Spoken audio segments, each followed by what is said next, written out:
Welcome back to the Deep Dive, everybody. Today we're taking a look at something pretty fascinating. It's where large language models, or LLMs, meet argumentation. Ooh, that's interesting. Yeah. And specifically, it's about how to make AI better at creating counterarguments, so they can actually hold their own in a debate, at least in theory. Okay, I'm intrigued. Right. So you sent over this really interesting paper titled Dynamic Knowledge Integration for Evidence-Driven Counterargument Generation with Large Language Models. Yeah, it's by Yeggen Bergen, Oranaz, and Agari. Yep, that's the one. It dives deep into how to make LLMs, better at making counterarguments, because right now they can be a bit all over the place sometimes, right? They can be long-winded and sometimes just plain wrong. So the question is how to make them more evidence-based and focused so their rebuttals actually make sense, and are grounded in reality. I see. Yeah, I see. It's like trying to teach a computer to not just talk, but to actually reason and argue effectively. That's a tall order. Exactly. And that's why this paper's so interesting. It tackles this head on. And in this deep dive, we're going to dissect how these researchers went about improving counterargument generation in AI. We'll look at how they pulled in real-time knowledge from the web, how they built a new data set to test these arguments, and their clever method for judging the quality of these AI-generated arguments. That's quite an undertaking. Looking forward to it. Me too. Me too. Yeah. So let's jump right in, shall we? Let's do it. Okay. So one of the first things that this paper highlights is actually a pretty fundamental problem when we think about using LLMs for argumentation. Oh, what's that? Well, these models, these LLMs, they're amazing at generating text that sounds, coherent. They sound convincing.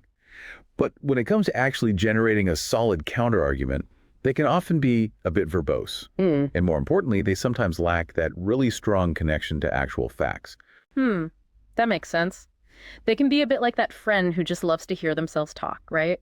They might sound impressive, but when you really listen, you're like, hold on, where's the evidence? Yeah, exactly. You got it. And that's where the researchers really hit the nail on the head. You see, they pointed out that simply relying on the knowledge that the LLM has been trained on, the stuff that's baked into its brain, so to speak, isn't always enough to create a genuinely compelling and factually accurate counterargument. That's a really important point. It's like they're saying, hey, just because the AI has read a ton of books doesn't mean it can actually think critically and apply that knowledge in a real-world debate. Exactly. And to understand what makes this research so cool, it helps to see where it fits into the bigger picture of argumentation natural language processing, or what they call argumentation NLP. Right, the NLP world. Yeah. So the paper really nicely lays out two main branches of research in this area. First, you've got argument mining. Argument mining. So what is that? It's like, you've got a piece of text. It could be an essay, a debate transcript, anything really. And argument mining is all about identifying and pulling out the individual argumentative components.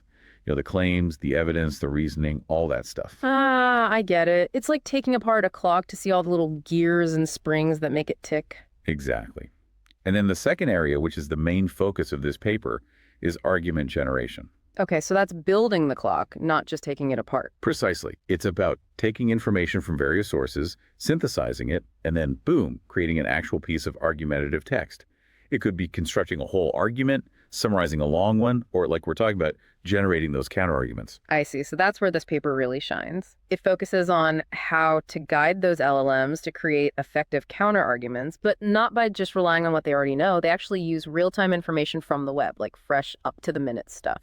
That's exactly it. It's like giving the AI a live internet connection right in the middle of the debate so it can pull in the latest facts and figures. That's so cool. Right. So the big question these researchers asked was, can this dynamic integration of external knowledge, this web-based info, can it actually make LLMs better at generating those strong, valid counterarguments? Yeah, because a good counterargument isn't just about saying, no, you're wrong. It's about presenting a well-reasoned, well-supported alternative viewpoint. 100%.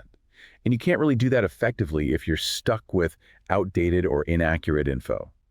So what were some of the shortcomings of previous approaches, the stuff that these researchers were trying to improve upon? Well, you see, earlier attempts at generating counterarguments often had their limitations.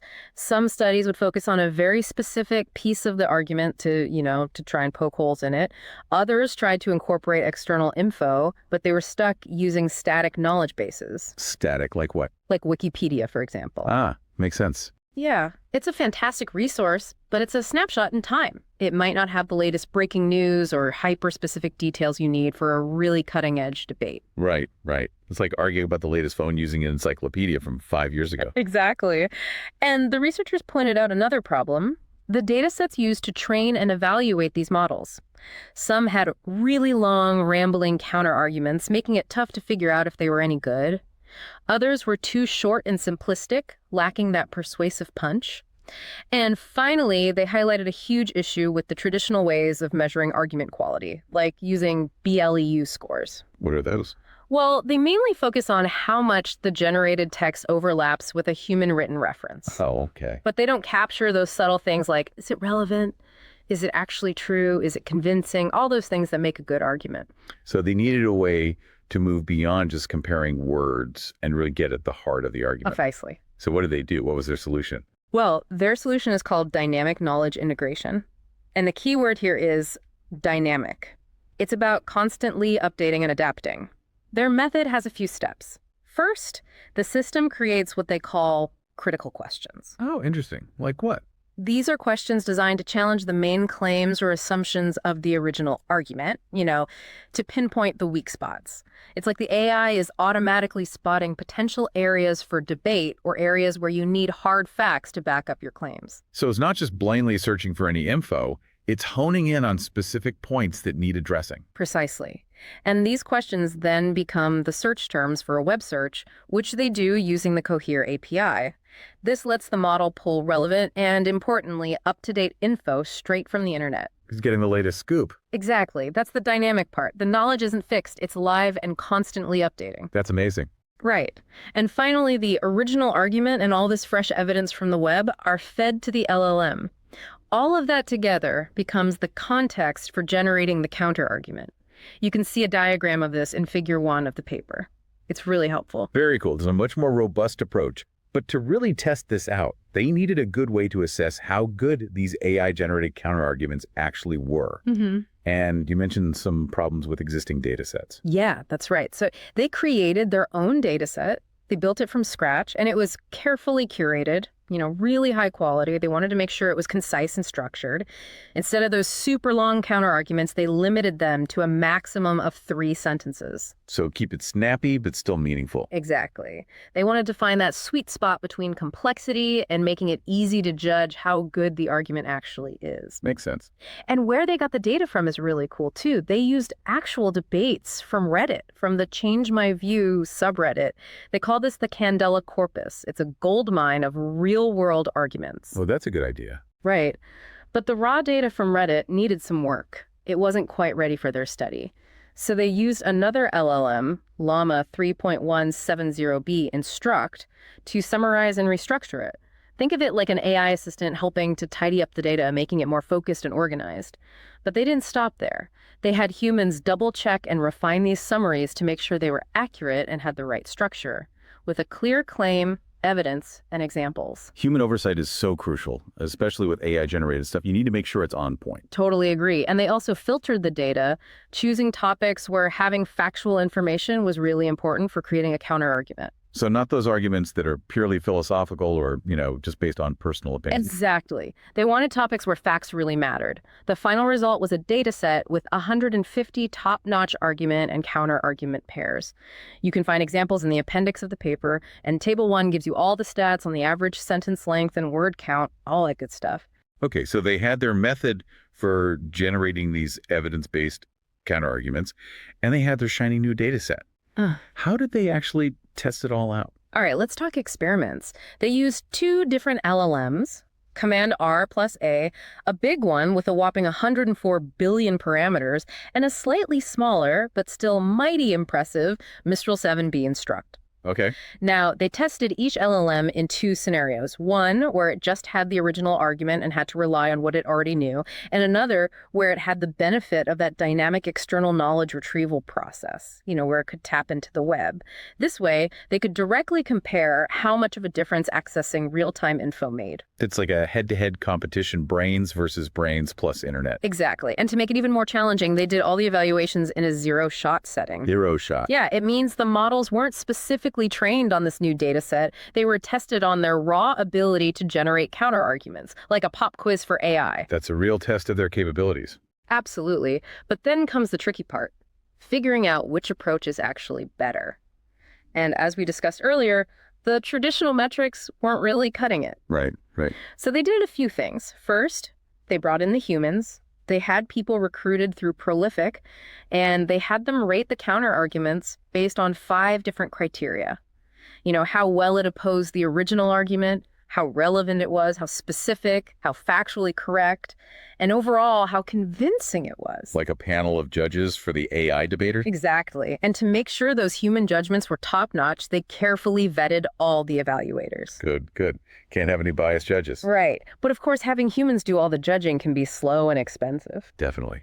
So they also tried something really clever. They used other LLMs as judges. This is what they call the LLM as a judge approach. They took a bunch of powerful LLMs like Prometheus, Judge LM, and Claude 3.5 Sonnet and had them score the counterarguments on those same 5 criteria. So it's like having an AI panel alongside the human judges. Exactly. And then they compared the scores from the AI judges with the scores from the human judges to see how well they matched up. Fascinating. And just to be thorough, they also use those traditional metrics like BLU, Meteor, and Burke's score, the ones we talked about earlier, just to see how they stacked up. Right, right. So they had all these different evaluations. And to compare everyone, they ranked the counterarguments, including the ones written by humans, their gold standard, by adding up the scores across all 5 dimensions from each evaluator, both human and AI. Okay, that makes sense. So they had all these different metrics, and now it's time to see who came out on top. What were the results? Well, the results were really interesting. First, they found that giving those LLMs access to external knowledge,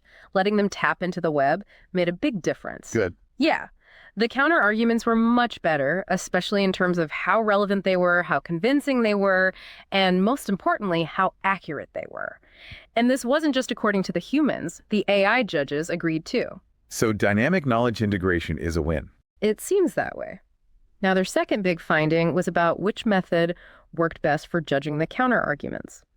And they found that using LLMs as judges, especially this one called Claude 3.5 Sonnet, was much better at matching the human judgments than those traditional metrics. Really? Yeah, Claude 3.5 Sonnet got a correlation of 0.82 with the human evaluations. That's really impressive. It suggests that AI can actually do a pretty darn good job of judging those subtle aspects of argument quality. So they might be better judges than we thought. It's possible. And the traditional metrics, they didn't do so well. They weren't very good at aligning with what the humans preferred. I guess that shows you can't just rely on looking at similar words. You need to understand the deeper meaning of the argument. Exactly. Now, their third research question focused on how well the LLMs were actually using that external evidence they were given. Right, right. And they found that Command R+, with external knowledge, did a great job. It used the evidence effectively in 82% of its counterarguments. Mistral 7b Instruct with external knowledge did okay too, using it about 51% of the time. Interesting. Yeah, and when they looked closer, it seemed like higher similarity scores meant the AI was directly using the info from the web. Okay. And slightly lower scores maybe meant they were mixing the new info with their own pre-existing knowledge. So they weren't just ignoring the evidence, they were actively trying to work it in. They were doing their homework. That's right. But now, here's something that was really unexpected. Oh, a twist. You could say that. The counter-arguments written by humans, the gold standard they were comparing everything to, they were ranked the lowest by both the human evaluators and most of the AI judges. What? Really? Yeah, it's pretty wild. I guess it makes you wonder, what do we really consider a good counter-argument? Maybe AI, with its focus on hard evidence, has a different idea of what makes a winning argument than we do. Yeah, it's like AI is saying, show me the facts, don't just try to sound smart. It's definitely something to think about. Definitely. There were also a few other observations. They noticed that with sensitive topics, the LLMs tended to give more general responses, even when they had specific evidence. Trying to play it safe, maybe? It's possible.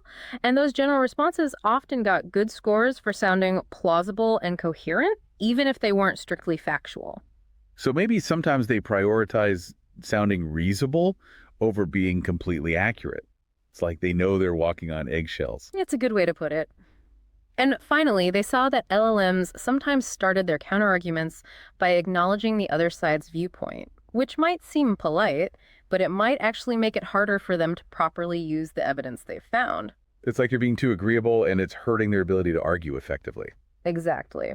Of course, the researchers also acknowledged that their study had some limitations. They only used 2 LLMs, which, there are tons of different ones out there. Yeah. And they couldn't have humans evaluate every single counterargument. It would just take forever. Plus, there's always the chance that the topics in their data set might overlap with what the LLMs were trained on, which could skew the results. And finally, there aren't many data sets for counterargument generation in languages other than English, so they couldn't test that.